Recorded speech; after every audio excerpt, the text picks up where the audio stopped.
جب نماز کھڑی ہو تو کب کھڑا ہونا چاہیے؟ متی یقوم الناس اذا راؤ الامام عند الاقامہ. یہ باب ہی دیکھیں سلمان سے، کب کھڑے ہوں گے لوگ؟ جب امام کو دیکھیں گے اقامت کے وقت. لوگوں کو کب کھڑا ہونا چاہیے؟ اقامت شروع ہو گئی. تو آئیے پہلے حدیث شریف سنتے ہیں. یہ حدیث بیان فرمائی ہے حضرت عبداللہ بن ابی قتادہ نے رضی اللہ عنہ. انہوں نے اپنے والد سے یعنی ابو قتادہ سے. ابو قتادہ رضی اللہ عنہ فرماتے ہیں کہ فرمایا رسول اللہ صلی اللہ علیہ وسلم نے اذا اقیمت الصلاۃ فلا تقوموا حتى ترونی، جب نماز کھڑی ہو تو تم کھڑے مت ہوا کرو. دیکھ لیے جناب، نماز کھڑی ہو تو تم کھڑے مت ہوا کرو. تو اب جو یہ سمجھا کہ نماز کھڑی ہوتے ہی کھڑے ہو جانا چاہیے، اسے تو روک دیا. نماز کھڑی ہوتے ہی کھڑے مت ہوا کرو. کب کھڑے ہوں پھر؟ حتی ترونی. حی علی الصلاۃ حی علی الفلاح کا مسئلہ ابھی آپ سمجھ جائیں گے. یہاں پہ حضور نے فرمایا حتی ترونی، یہاں تک کہ مجھے دیکھ لو. تو گئی وہ بات کہ جیسی تکبیر شروع ہو کھڑے ہو جاؤ، نہیں ہے کہیں بھی. ہم یہی کہتے ہیں لوگوں سے، ایک حدیث دکھا دو جس میں یہ فرمایا ہو کہ تکبیر شروع ہوتے ہی کھڑے ہو جاؤ. یہ تو آیا مت کھڑے ہو، مگر کھڑے ہونے کا کہیں ذکر بتاؤ. بخاری پوری اٹھاؤ پڑھو، مسلم پڑھو، سیاستہ کی حدیثیں پڑھ لیں، ساری حدیثیں پڑھ لیں. ائمہ جنہوں نے فقہ پر کتابیں لکھی ہیں، فقہ پر، علم فقہ پر، مسائل پہ، نماز کی بڑی بڑی کتابیں تو پیچھے سے آئیں گی نا. آج بیٹھ کے جو چاہے لکھ لے، لیکن اصل تو علم پیچھے سے آ رہا ہے نا. چلو وہ اٹھا لو، شامی اٹھا لو، عالمگیری اٹھا لو، در مختار اٹھا لو، اور کتابیں اٹھا لو، بڑی بڑی کتاب. اس میں کیا لکھا ہے؟ اس میں لکھا ہے کہ حی علی الصلاۃ حی علی الفلاح پہ کھڑے ہو. ان سب نے یہ لکھا، حی علی الصلاۃ حی علی الفلاح پہ کھڑے ہو، اس سے پہلے کھڑے نہ ہو. کیوں لکھا انہوں نے ایسا؟ جبکہ حدیث میں آیا کہ جب تک مجھے نہ دیکھ لو. حی علی الصلاۃ حی علی الفلاح بھی حدیث میں نہیں ہے. حدیث میں تو اتنا ہے کہ جب تک مجھے نہ دیکھ لو. تو یہ ایسا ہے انہوں نے اس لیے لکھا کہ رسول پاک صلی اللہ علیہ وسلم حجرہ شریف سے آتے ہی اس وقت تھے جب مؤذن حی علی الصلاۃ حی علی الفلاح کہہ رہا ہوتا تھا. حضور اسی وقت تشریف لاتے تھے. ادھر وہ حی علی الصلاۃ کہتا تھا، ادھر حضور تشریف لا رہے ہوتے تھے، تو لوگ دیکھ کے آپ کو کھڑے ہو جاتے. تو یوں یہ مطابقت ہو گئی. تو اس لیے کہا گیا ہے کہ حی علی الصلاۃ پہ کھڑا ہوا جائے. جب سب موجود ہوں، جمع ہوں، موجود ہوں مسجد میں، تو تکبیر شروع ہو تو حی علی الصلاۃ پہ کھڑے ہو. یہی سنت ہے، یہی سنت ہے. اور جو اللہ اکبر پہ کھڑے ہونے کا معاملہ ہے، یہ کہیں بھی نہیں ملتا ہمیں. یہاں پر حدیثوں کی روشنی میں اور کثیر ائمہ جو ہیں امام، ان کی کتابوں میں نہیں ملتا. لوگوں نے یہی لکھا، اسی لیے ایک امت اس پہ عمل کرتی ہے. لیکن بہرحال اگر کوئی کھڑا ہو جاتا ہے تو کوئی گناہ نہیں ہے. مگر عجیب سی بات ہے کہ امام بیٹھا ہے، سب بیٹھے ہیں، اب نماز شروع ہوتے ہی دو قسم کے طریقے جو ہیں وہ ایک دم سامنے آ جاتے. تو اس لیے عجیب سا لگتا ہے.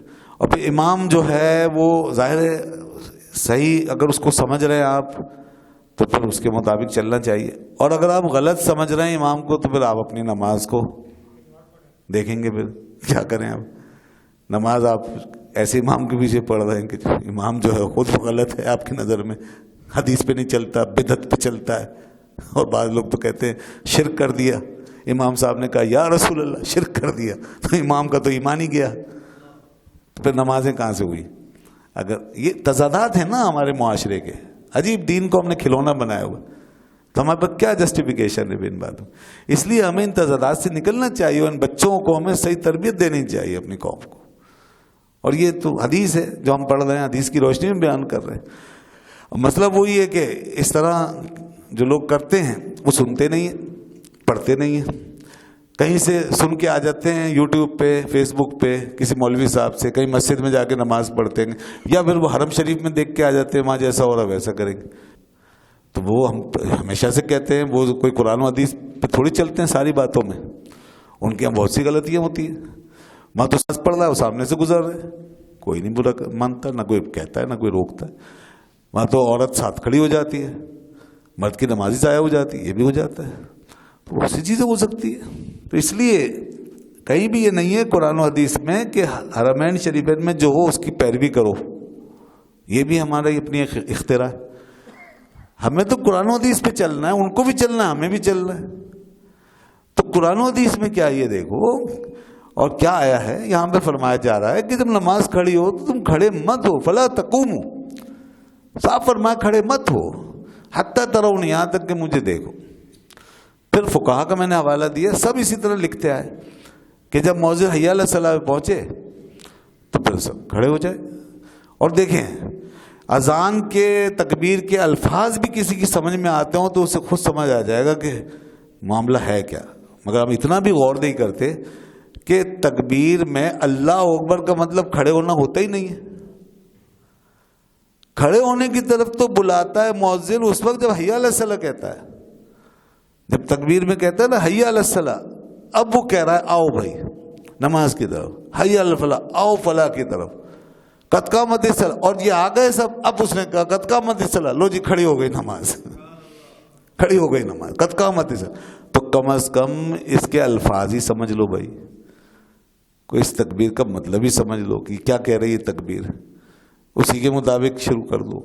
لیکن نہیں, لوگ جب کوئی بات اپنے دماغ میں بٹھا لیتے تو پھر پٹی باندھ لیتے ہیں, پھر کسی کی بات نہیں سنتے, پھر آپ قرآن حدیث جو بھی پیش کرتے رہیں وہ پھر اپنی بات کی جاتے. بہرحال پھر بھی ہم یہ کہتے ہیں کہ یہ مسائل ایسے نہیں ہیں کہ جس پہ کوئی فتوی بازی کی جائے یا کسی کفر و شرک کا فتویٰ لگایا جائے یا حرام اور گناہ کا فتویٰ لگایا جائے. مگر بہرحال لوگ جب تک صحیح بات سمجھیں گے نہیں, سنیں گے نہیں, ہمارے اندر یکسانیت پیدا نہیں ہوگی. اور اسی طرح ایک بچہ بچپنے سے لے کے بڑھاپے تک پہنچ جائے گا مگر اپنی روش نہیں چھوڑے گا, کیونکہ وہ سنے گا ہی نہیں کبھی, نہ قرآن سنے گا نہ حدیث. وہ تو بس اپنے مولوی صاحب کے پیچھے پیچھے پیچھے پیچھے چلے گا, باقی دنیا کو یہی کہے گا قرآن میں یہ آیا, حدیث میں یہ آیا. تو بھائی قرآن و حدیث میں جو آیا ہے وہ سنو تو صحیح. تو اس لیے یہ ہے بخاری شریف کی حدیث.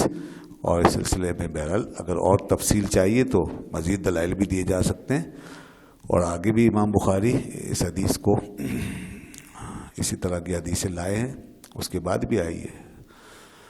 ہم اسی پہ اکتفا کرتے ہیں. اللہ تعالیٰ سے دعا ہے کہ ہمیں دین حق کو سمجھنے اور اس پہ عمل کرنے کی توفیق عطا فرمائے. وآخر دعوانا الحمدللہ رب العالمین. ایک مسئلہ رہ گیا, بس ایک آخری بات. لوگ کہتے ہیں صفے درست کرنے کے لیے کھڑے ہوتے ہیں.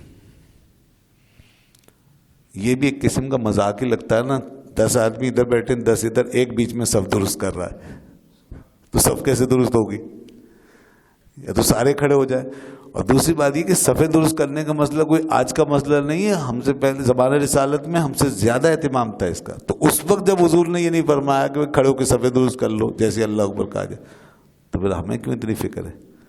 اس کا طریقہ یہ ہے کہ جب حی علیہ السلام میں سب کھڑے ہو گئے, اگر صفوں میں نہیں ہے درستگی, لوگ آگے پیچھے, تو امام صاحب آگے سے کہتے ہیں, جیسے کہ ابھی ہم نے اعلان کیا نا اقیموا صفوفکم, اور ہوتا ہے ہم تک صفے درست کر لیجیے, کاندھے سے کاندھا ملا لیں. اس میں کتنا ٹائم لگتا ہے؟ ہم کو اتنے ناسمجھ تھوڑی ہی بات, ہم کرتے کرتے تھوڑا ٹائم لے لیں گے.